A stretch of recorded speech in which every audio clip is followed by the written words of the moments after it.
Today's guest faced a brain tumor diagnosis just 4 years ago and achieved remarkable healing within 2 months.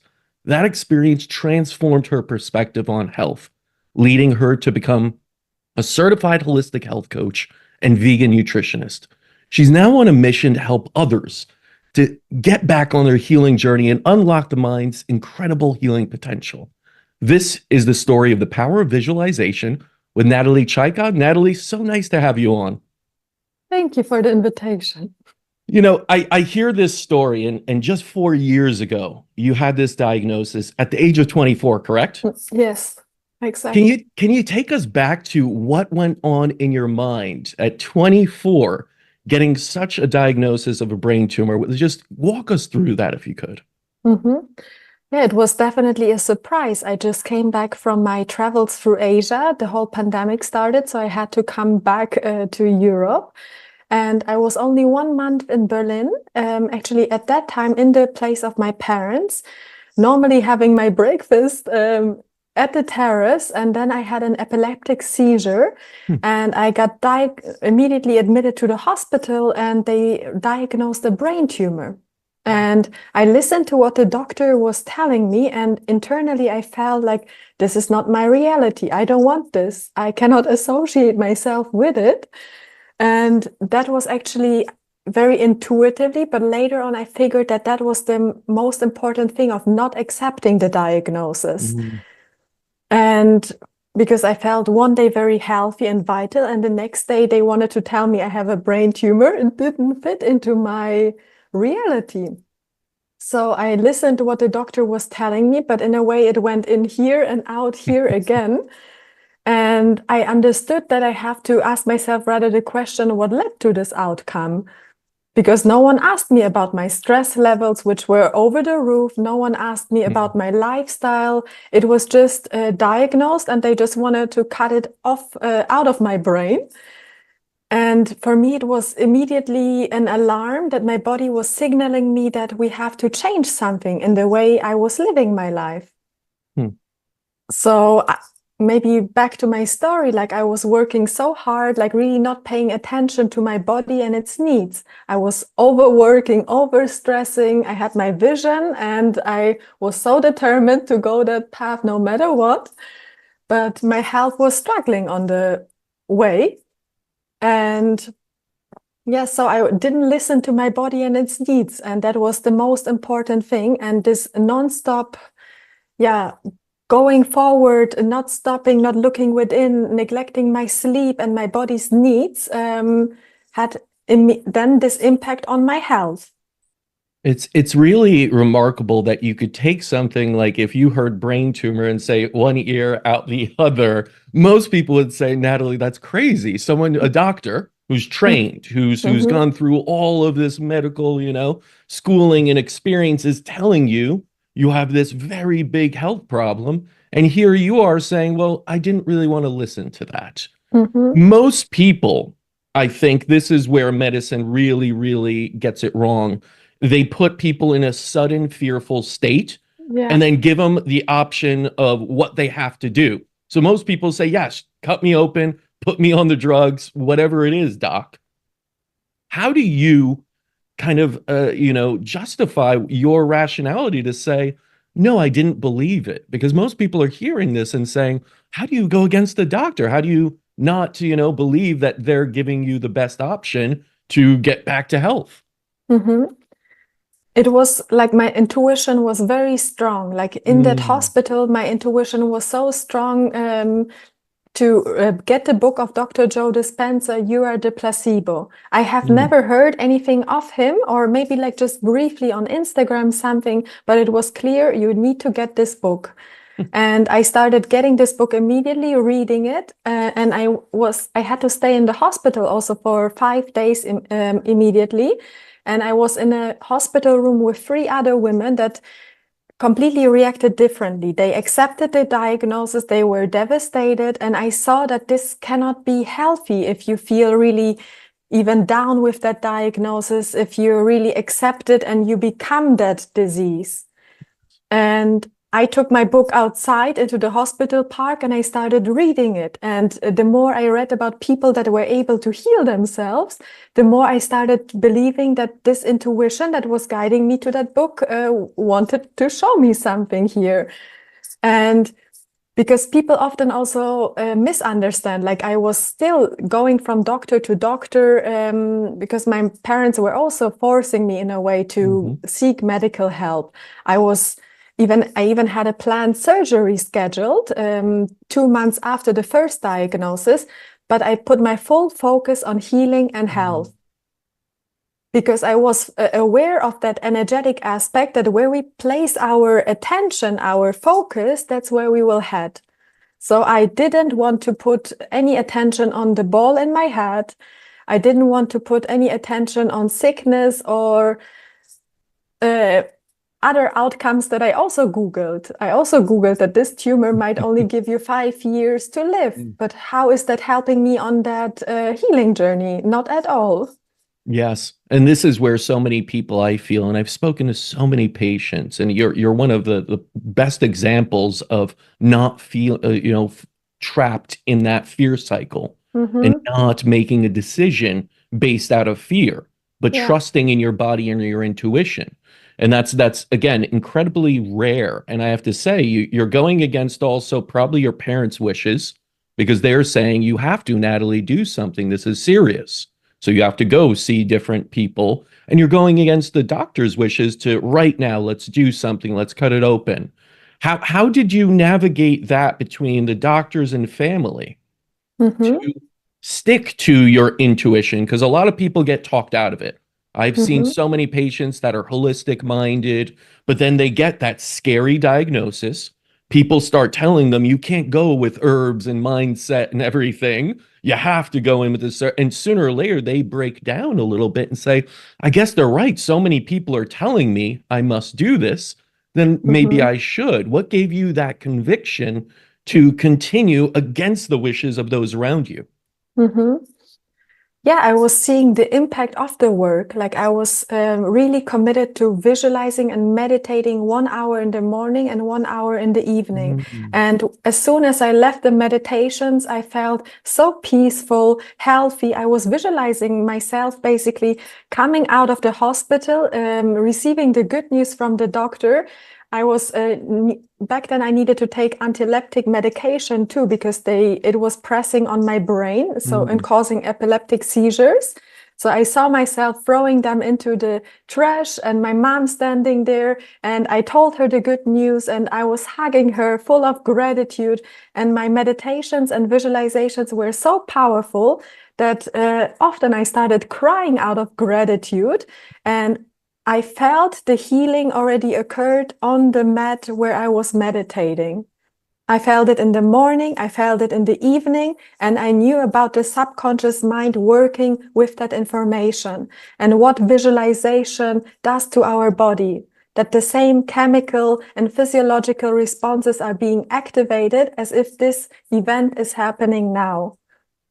This is precisely what Michael Phelps attributed to his success, right? He actually felt the water before he got in. He swam every stroke over and over in his mind and felt what it would be like to be up on the podium and winning, that gratitude, that feeling of success. I believe that's what a lot of people don't get about visualization. They just think it's picturing things in your head.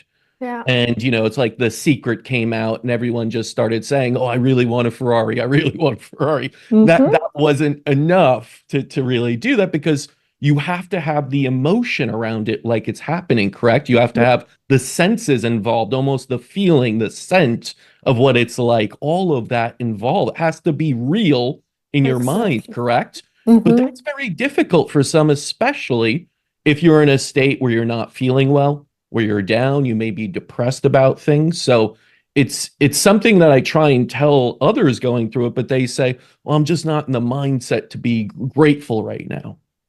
How are you able to bring such emotion in that countered so much that was fear, that was doubt, that was everything else? Were there any techniques there in the visualizations themselves that led you to more successful outcomes? Yeah, first of all, I recommend creating that visualization story. Like for me, as I mentioned, it was the story how I received the good news, throwing the pills away as a symbol of ending of that era. And also hugging my mom, involving loved ones into the visualization allows us to feel even more gratitude, even more joy, because our family wants us to be healthy. And seeing the mom being super excited for me, I could cry even now from it. So, and also, I recommend also before you go into that visualization that you take time to take deep breaths, focus on your different body parts, really calm down yourself after maybe the whole day of work, after all what was going on in your mind. Don't go immediately in that visualization because that might be not so realistic and not so easy to do right away. Yeah, the brain always is sometimes your best friend, but sometimes your worst enemy.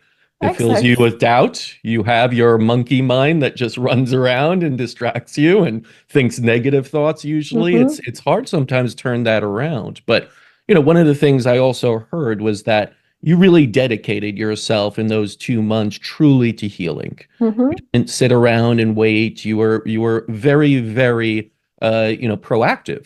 An hour in the morning of meditation, an hour at night. What else? What did your day look like for those? Because of course, it's not just, let's say, meditation or visualization, I'm guessing. It's diet, it's, movement, it's all sleep, all these things. What were you doing in a normal day for those 8 weeks or so that were changes to prior to your diagnosis? Mm-hmm. Yeah, so I was definitely looking, first of all, what led to this outcome. And I was Mhm. seeing that I didn't pay attention to what my body was telling me. I already had like red rashes on my face from all the stress. I was dragging myself in the gym no matter what. So I was trying to not set myself an alarm, to allow myself to sleep as much as my body needed in that moment, to also take moments to just be, not only do. We're human beings, not Not human doings. doings. Yeah. So that was a very crucial thing. And most of health issues that we have right now, the main issue or the root cause of it is stress. Mhm. So reducing stress levels is the key element. You can have the most nutritious diet, but if your stress levels are over the roof, you will not be able to digest the food properly. You will not be able to, yeah, to heal. You Yeah. need to have a good environment in order to start the healing process. And yeah, I was seeing the doctor still during those 2 months. Different doctors got different opinions on what to do now. Then we had the best specialist in Berlin that was meant to do the operation. And the operation was scheduled for 14th of July 2020. And one day prior, I checked into the hospital room, and only then I received the news from the doctor that he told me that the recent scans don't show any traces of the tumor anymore. And What at was this, your reaction? What was your reaction? Not even the doctors, your family. Were you just like, I knew it, I knew, or Mhm. were you shocked? What was it like? To be honest, I visualized my healing already for the 2 months. Hmm. So I felt already the healing occurred with each meditation, with each visualization that I did.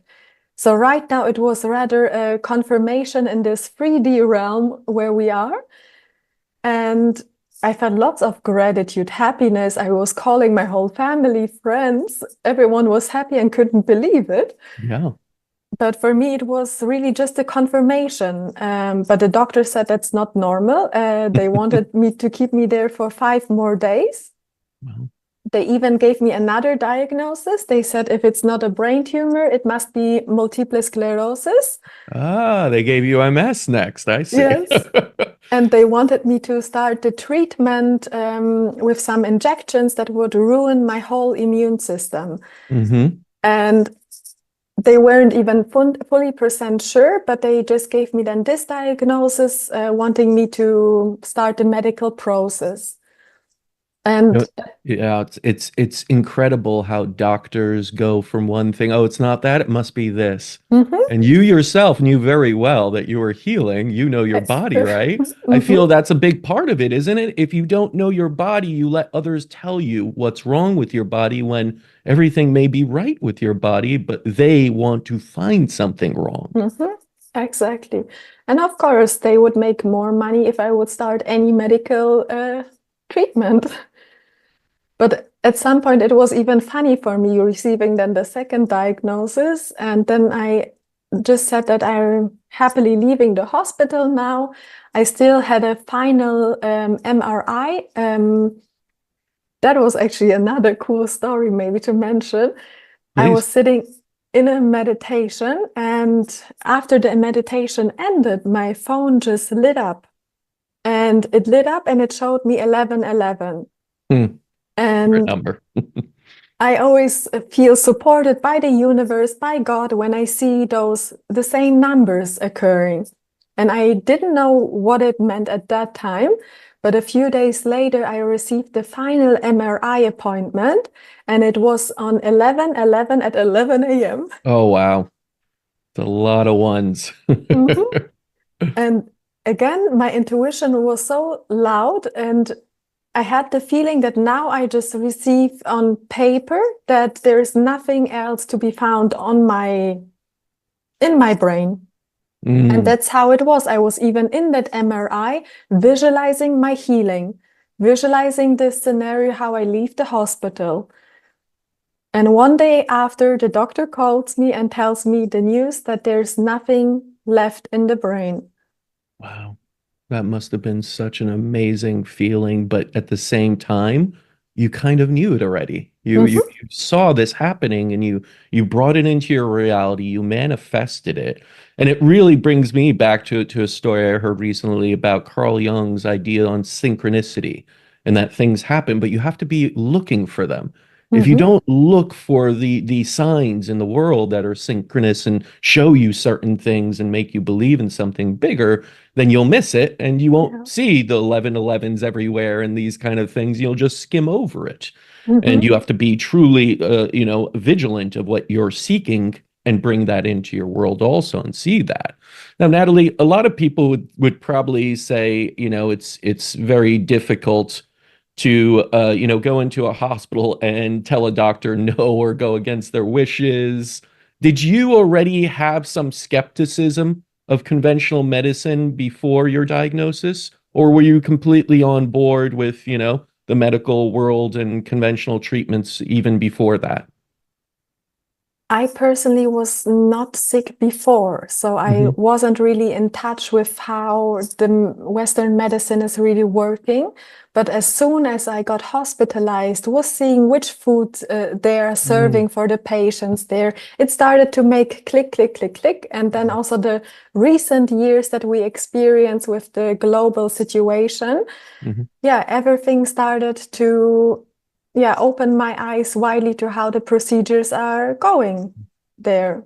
And the shocking thing was that no one really asked about the root cause of my health Mm, problems.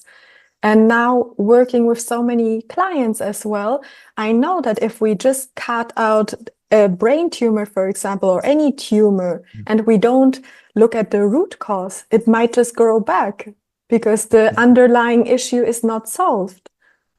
yeah, it's funny. We look at so many people out there, such as TEDx speakers and everything, and all these experts, and all of them from Sinek has a whole book about it. Start with why. Why am I Mm-hmm, going through this? Why is this happening? Right? What is your why? People say. What is your passion in the world? And yet in medicine, they never ask why.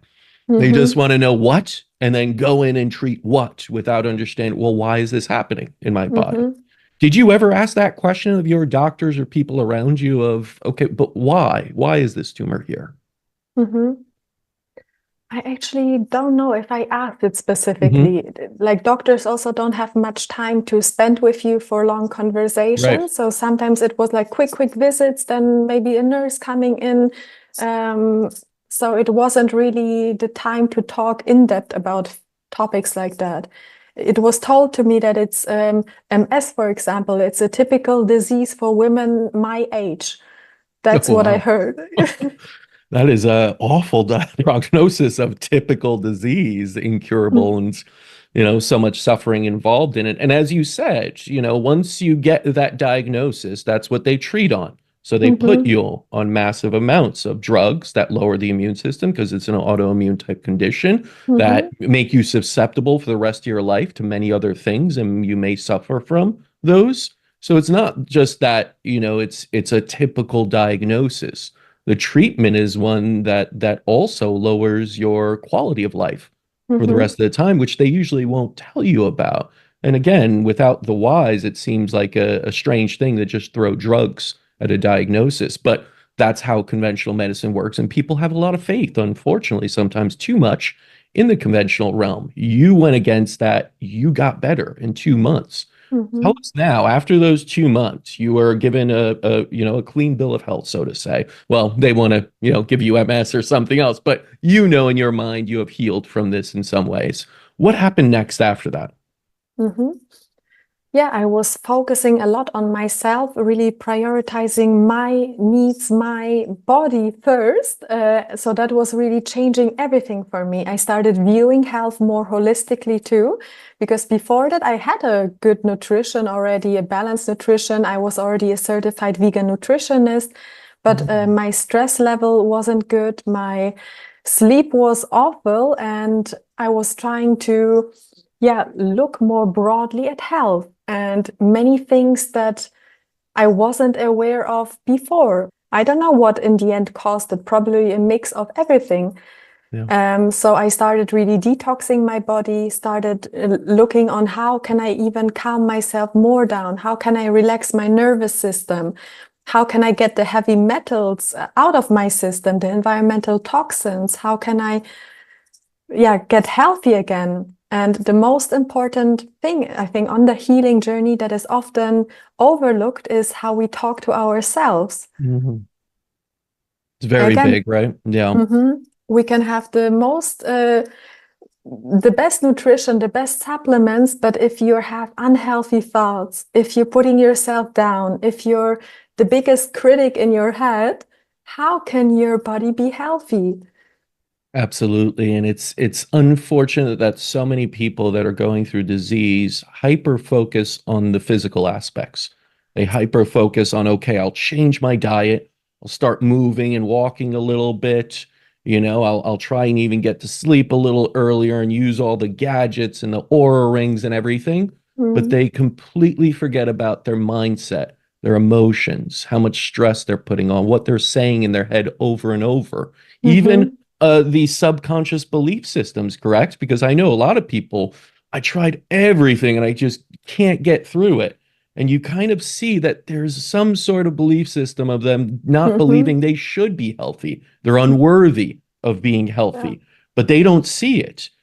Now, how would you work with someone, because you are coaching people now, how would you work with someone that isn't yet seeing that? Because a lot of people come to me also, and I'm not a doctor. I tell them I can't help you in the way that a doctor can, but I already pick up on observing patterns in a person's life.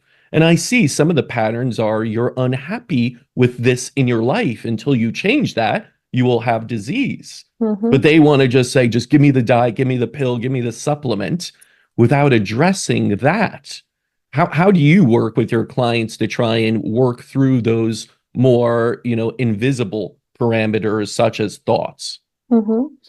Yeah, before getting them into the coaching program, I have a call with them too, and I quickly see the patterns, how they describe their problems, how they talk about their health.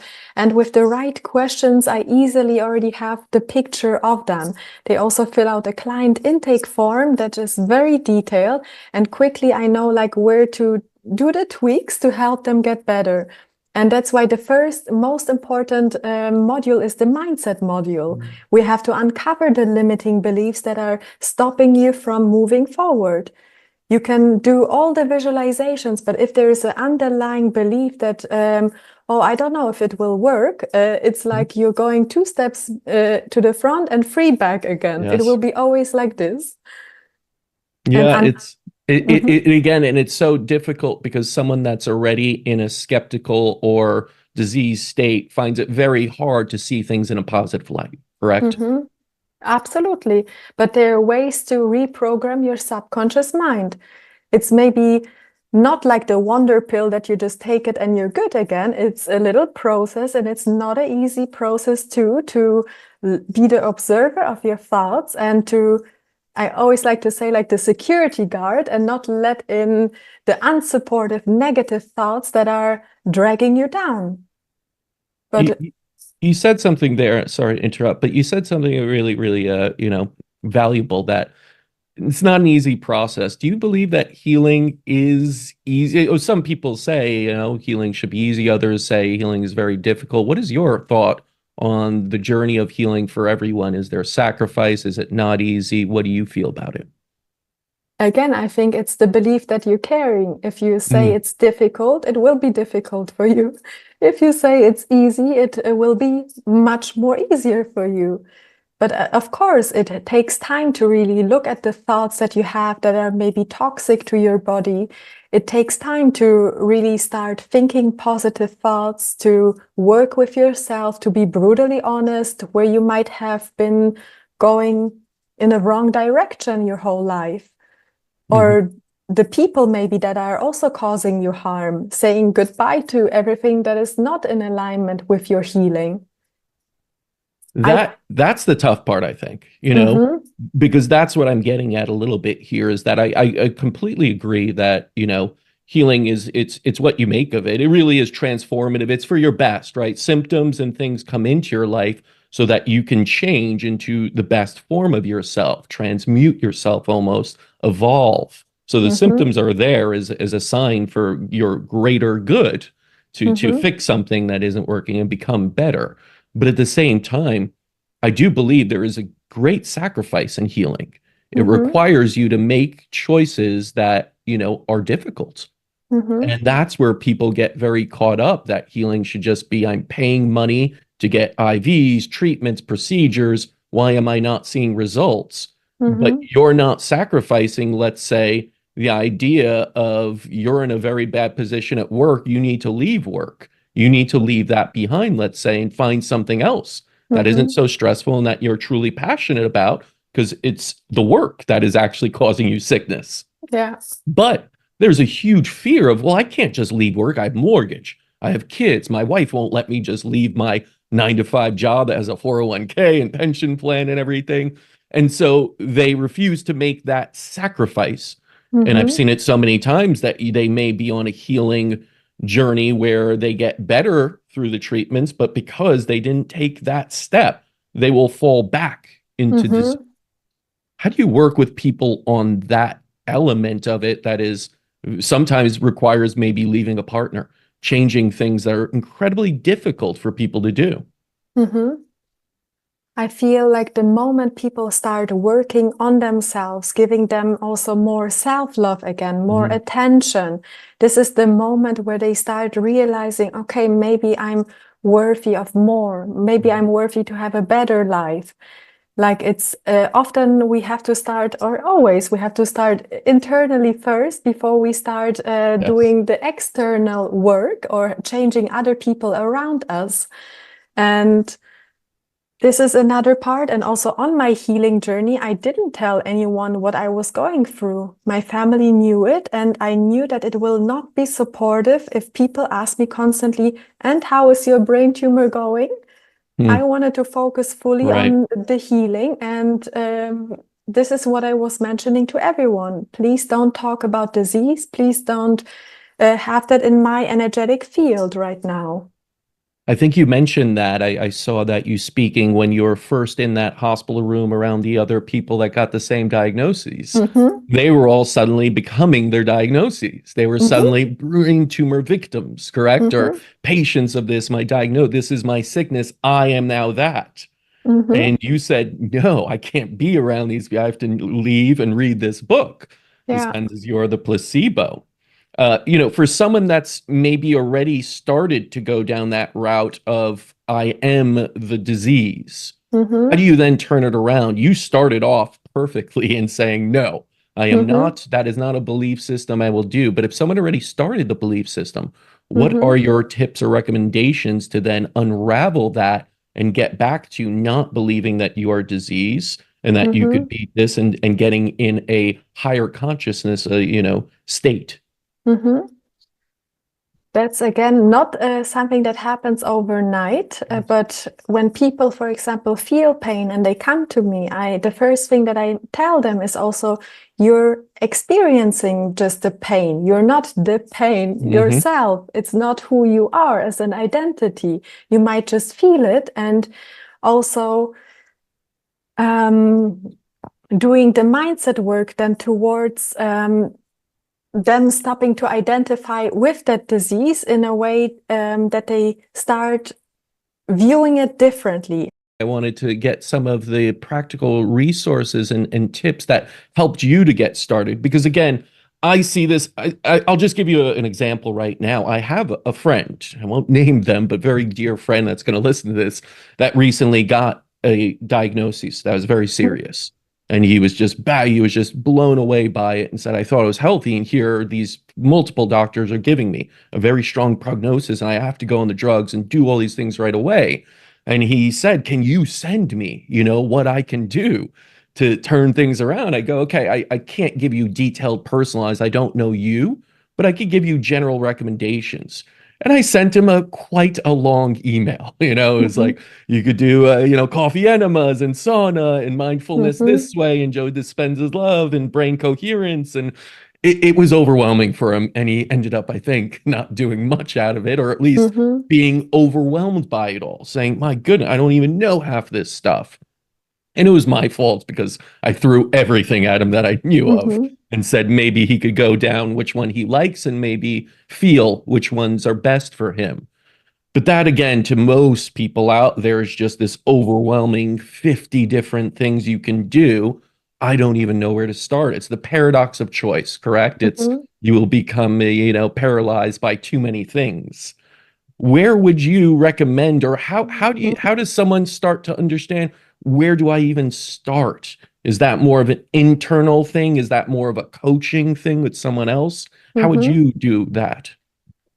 I think I would approach it exactly like I did and asking myself the question, what led to this outcome? Mm, Before we start creating our ideal scenario, our healing, our visualization, we can ask first, like, what led to this outcome? Which behavior, which emotions, which thoughts, which people or work you were having that was maybe making you sick, or how was your lifestyle in general?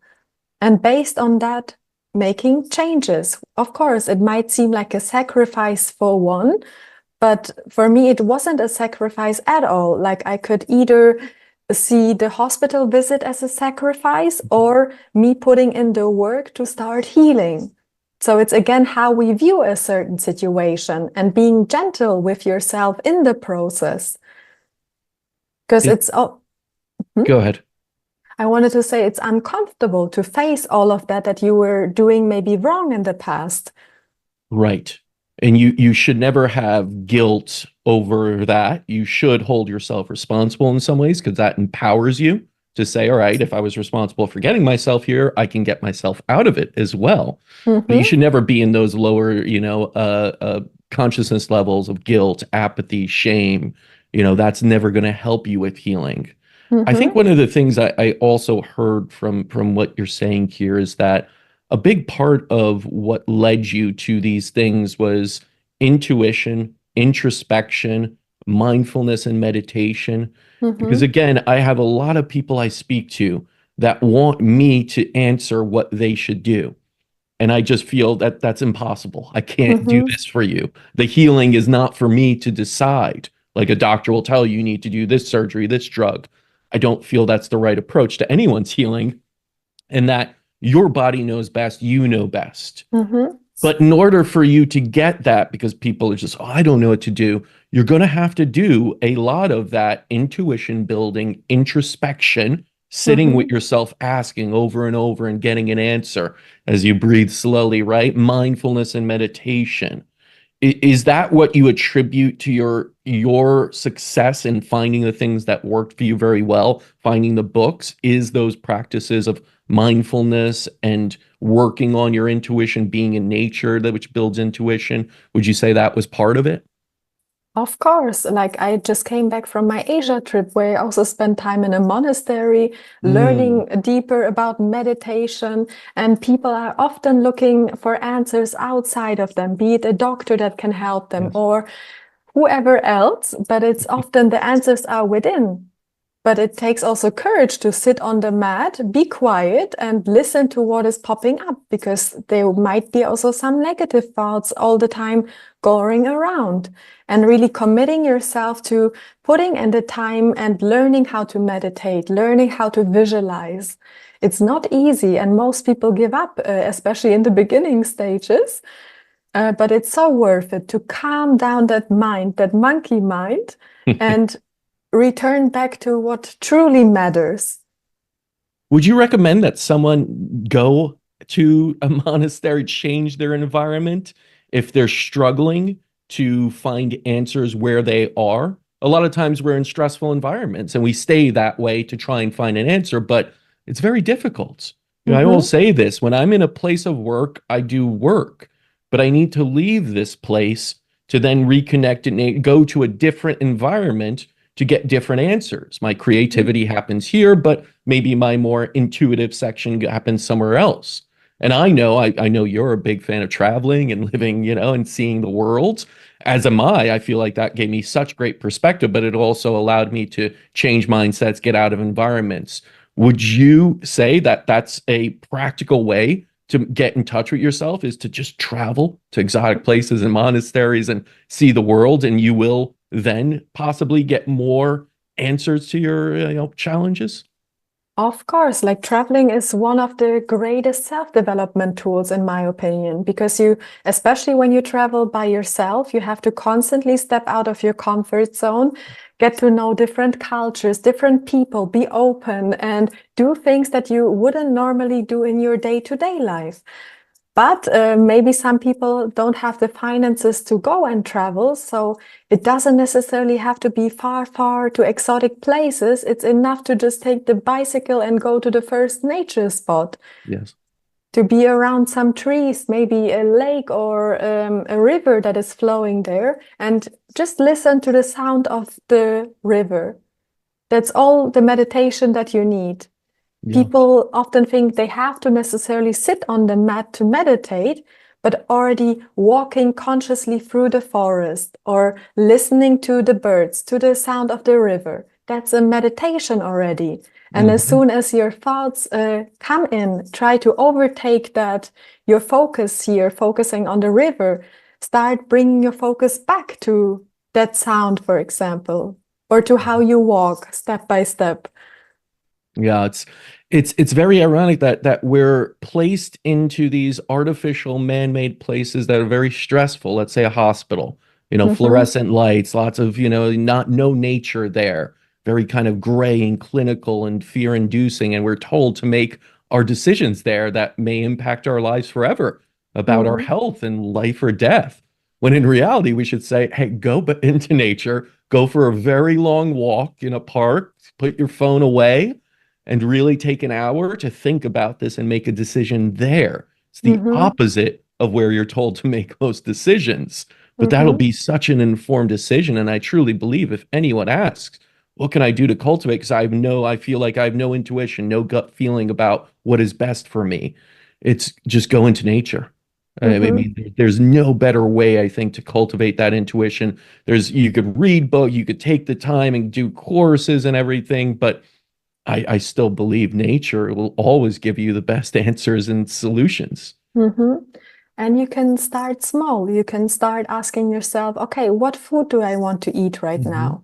What do I feel right now that I want to do? What would provide me joy? And step by step, listening to what the voice is telling and let it grow bigger.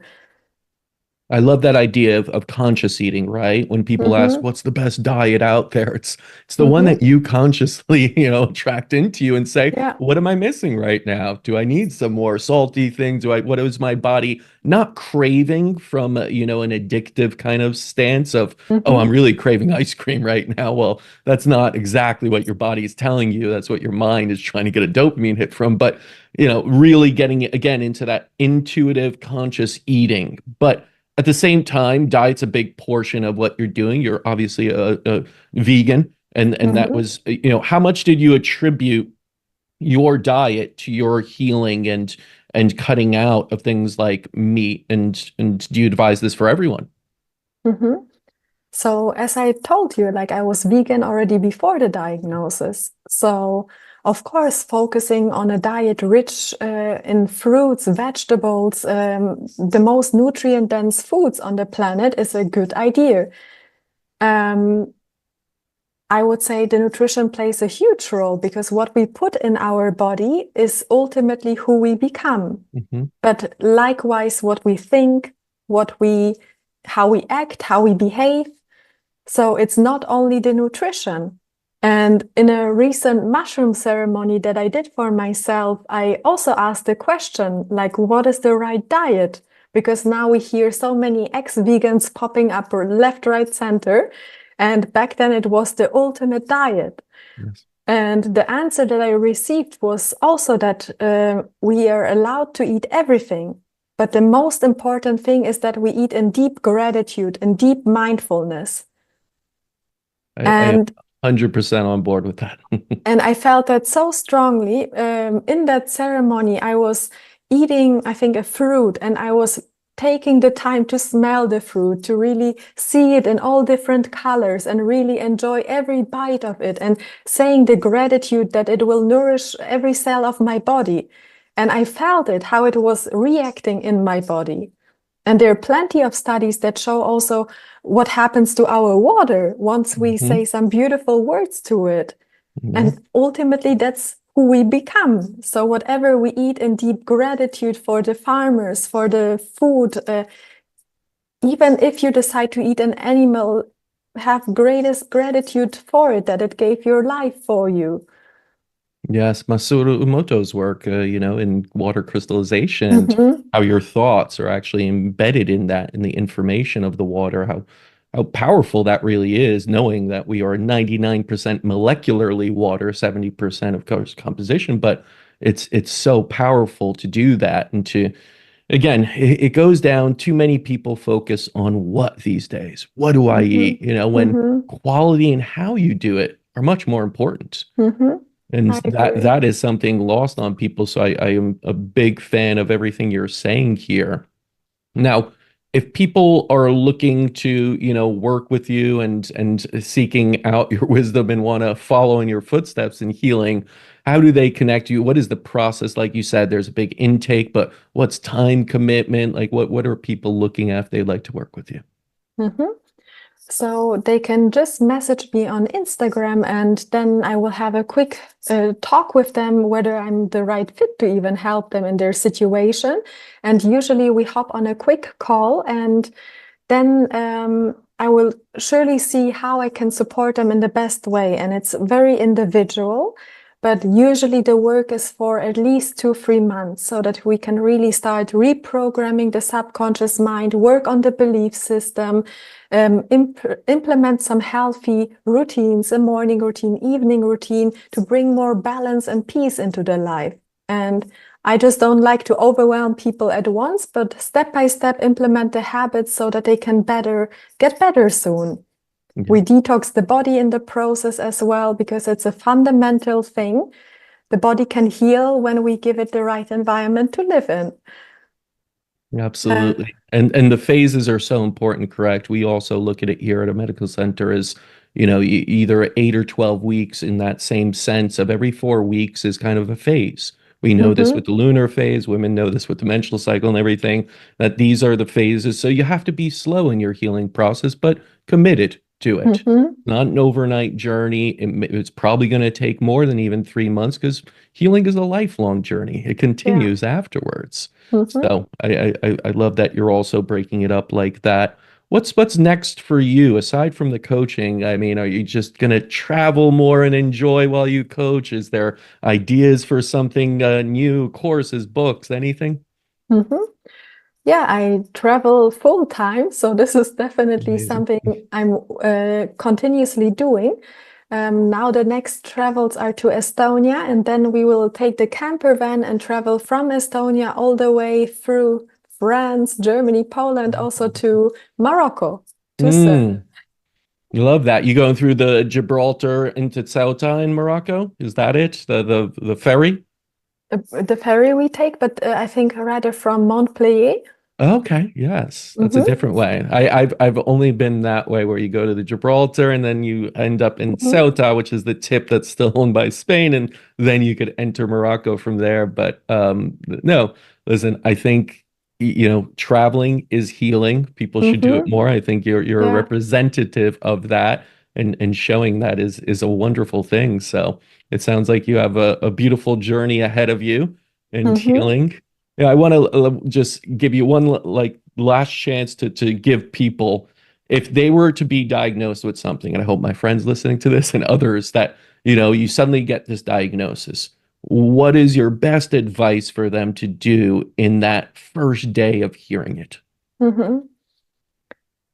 Yeah, listening more to people that were able to heal themselves, because it gave me so much strength knowing that this is also possible for me, that this is not something that people just talk somewhere randomly, but putting your focus really on where you want to go, listening to those success stories, consuming things that are making you feel good, going away from that fearful thinking, also distancing yourself from people that constantly bring you back into that state that you want to get out of.